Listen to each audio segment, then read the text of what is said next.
SUV ang tinangay sa lungsod ng Quezon at ang pinangyarihan ng krimen ay malapit sa mismong tirahan ni Pangulong Aquino. Matatagpuan po yan sa Times Street. Si Rapi Tima Nakalerto 24.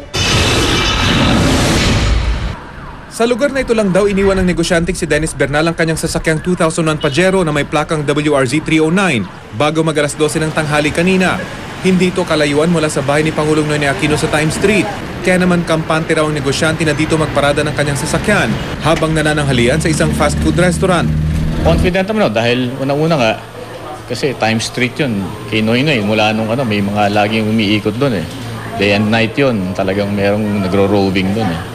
So confident naman ako na wala akong iniisip na mangyayaring Pero ang second hand na sasakyang kabibili lang daw niya noong isang linggo na karnap sa lugar na yon. Ngayon pa nga lang daw sana niya ipapaayos ang alarm ng nabiling sasakyan. Papacheck ko mamaya kanina sana dahil nakita ko doon wala siyang alarm pero nakita ko doon sa window niya may nakalagay code alarm.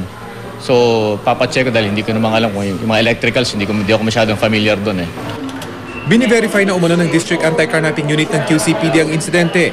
Nakikipagtulungan naman umano sa investigasyon ng dating may-ari ng nakarnap na sasakyan.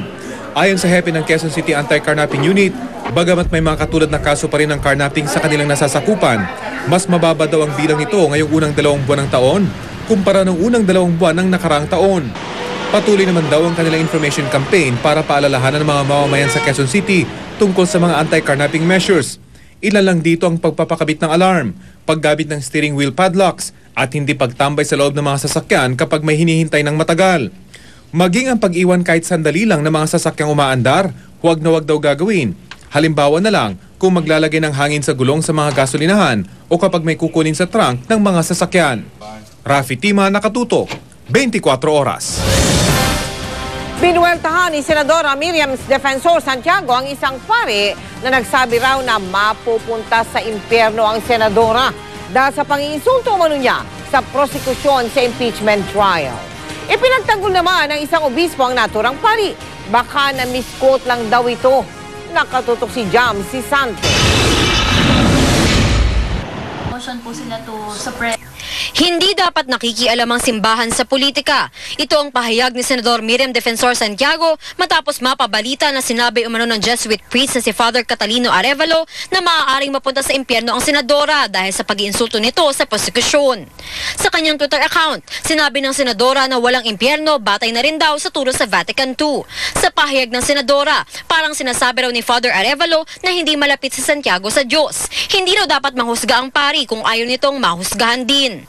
Banat pa ni Santiago, dapat daw ilaan na lang ni Arevalo ang enerhiya nito sa paglaban sa pedophilia o sexual na pang-aabuso sa mga bata sa loob ng simbahang Katolika imbes na makialam sa politika. Nakahanap ng kakampi si Santiago kay Senador Gringo Honasan.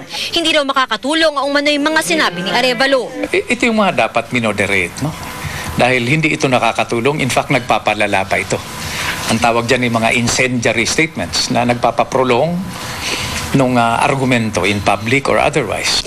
Pinilit namin kunan ng pahayag si Father Arevalo pero tumanggi na itong magsalita sa harap ng kamera.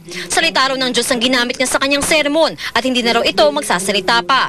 Sa isang artikulo naman sa pahayagang Philippine Daily Inquirer, sinabi ni Father Arevalo na dapat humingi ng tawad ang senadora para sa paggamit nito ng mga nakakainsultong mga salita laban sa mga miyembro ng prosekusyon. Si Arevalo ay dating spiritual advisor ng yumaong Pangulong Corazon Aquino. Ina ni Pangulong Noynoy Aquino na kilalang sumusuporta sa pag-impeach kay Chief Justice Renato Corona. Naniniwala naman si Bishop Ted Bacani na misquoted lang si Arevalo. Sa tingin daw niya, hindi magandang tingnan ang paninermo ng senadora sa impeachment court. Pero hindi naman daw sapat ang paninermon lang para mapunta sa impyerno ang senadora. Si Father Arevalo is a very gentleman. Hindi naman yan huhusga ng agad-agad. Kaibigan ko si Senator Miriam Defensor Santiago pero gusto ko lang ipaabot sa kanya ang napakalakas ng negative feedback doon sa ginagawa niya. Sa tingin din ni Senador Panfilo Lacson, may mga panahong labis-labis na raw ang pananabon ng senadora sa prosekusyon. Hindi lang noong last hearing, maski noong previous hearings, meron talagang maski pa paano excesses sa pagtrato. And we must, if I can recall, I never heard Senator Santiago lecture on the defense panel. Hindi rin daw dapat nagmura si Santiago kahit pa binura ang mga ito sa Senate records. That's really uncalled for, no? In front of millions of Filipinos here and abroad watching the proceedings on live television show, pagkatapos magsasalita ka ng ganon. Ang masasakit umanong pananabon ng senadora ang nagudyok daw kay private prosecutor na si Attorney Vitaliano Aguirre na magtakip ng mga tenga sa nakaraang hearing na naging dahilan naman para ma-cite siya for contempt. Bukas pag-uusapan ng mga senador sa isang caucus ang magiging parusa kay Attorney Aguirre at ayon kay Senador Panfilo Lacson, maaaring maging isang konsiderasyon ay ang mga ginawa at sinabi ni Senador Santiago sa impeachment trial. Jam Cesante, Nakatutok, 24 Oras.